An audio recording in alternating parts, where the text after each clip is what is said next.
बोलिए सच्चे दरबार की जय।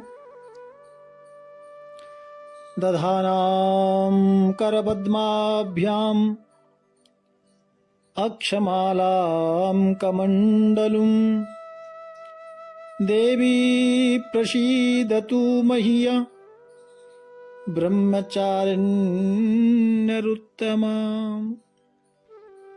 भक्तों, आज नवरात्रि का द्वितीय दिवस, यानी अब जो आप माँ की आराधना करने वाले हैं वो माँ का जो दूसरा रूप है, द्वितीय जो नवरात्रा है, द्वितीयम ब्रह्मचारिणी, प्रथमम शैलपुत्री च द्वितीयम ब्रह्मचारिणी। आपने ब्रह्मचारिणी माँ यानी द्वितीय दिन, दूसरे नवरात्रि के दिन माँ ब्रह्मचारिणी की उपासना करनी है। भक्तों, ब्रह्मचारिणी का मतलब है जो ब्रह्म का आचरण करे, जो तपस्या करे, ब्रह्म स्वरूप, जो ब्रह्म का स्वरूप है, ब्रह्म का आचरण करने वाली हैं, तपस्या करने वाली हैं, ऐसी मां ब्रह्मचारिणी। प्यारे भक्तों, या देवी सर्वभूतेषु मां ब्रह्मचारिणी रूपेण संस्थिता नमस्तस्यै नमस्तस्यै नमस्तस्यै नमो नमः। इस मंत्र को बोल के आपको माता रानी को प्रणाम करना है। भक्तों, माता ने भगवान शंकर को प्राप्त करने के लिए अत्यंत तपस्या की थी, और जो माता पार्वती थी वही भक्तों ब्रह्मचारिणी दूसरा नाम है। और इतनी घोर तपस्या की माने, वही माता पार्वती का दूसरा नाम ब्रह्मचारिणी कहलाता है। भक्तों, आप समझ लेना। इनका स्वरूप कैसा है, दर्शन करें। मां का स्वरूप दाएं हाथ में माला है और बाएं हाथ में कमंडलू धारण किया है। आप कोई भी तप कर रहे हैं और कोई भी परिश्रम कर रहे हैं, किसी परिश्रम में सफलता पाने के लिए प्रयास कर रहे हैं, तो मां ब्रह्मचारिणी देवी की पूजा आप जरूर करें भक्तों।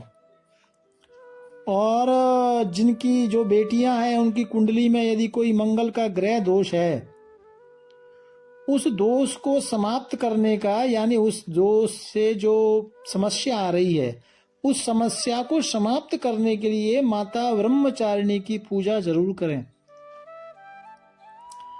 भक्तों, आपने कल श्रवण किया मां शैलपुत्री के बारे में, और माता पार्वती जब छोटा स्वरूप था तो वो शैलपुत्री कहलाई।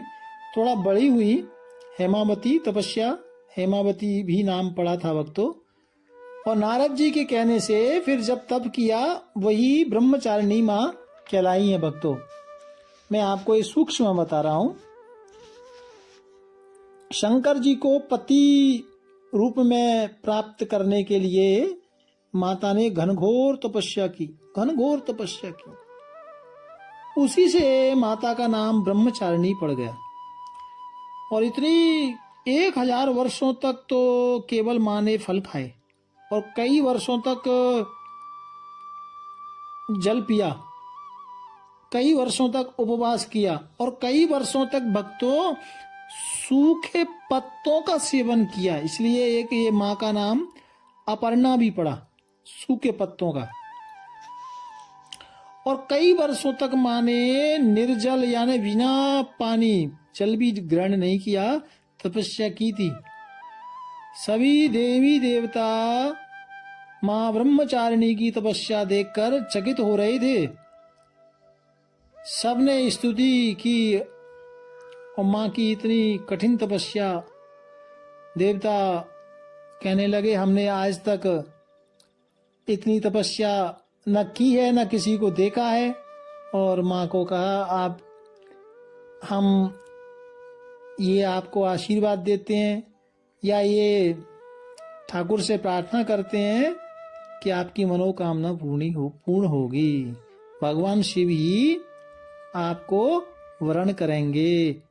ये माँ ब्रह्मचारिणी की छोटी सी कथा मैंने आपको दसी है भक्तों।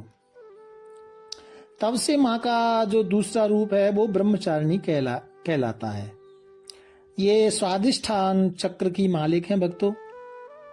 माता ब्रह्मचारिणी की पूजा करने से आत्मबल बढ़ता है, शांति मिलती है, समाज में प्रतिष्ठा बढ़ती है भक्तों।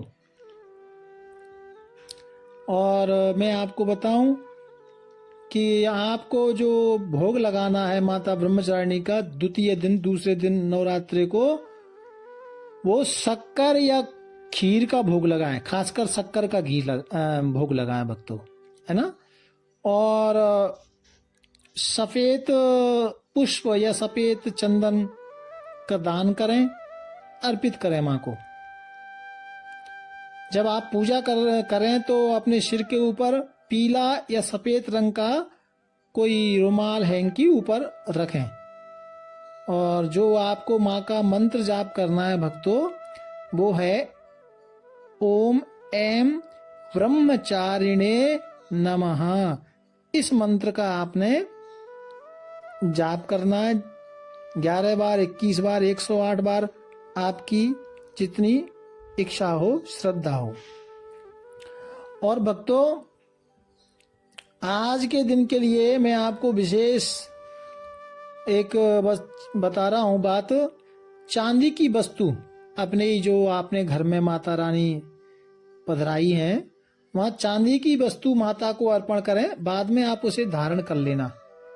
ऐसा आप जरूर करना, खासकर माताएं लोग, तो मन में शांति आएगी, घर में शांति आएगी और आपके घर में घर का जो चंद्रमा है वो भी प्रसन्न होगा, है ना, बरकत बढ़ेगी, मतलब ये है इसका अर्थ।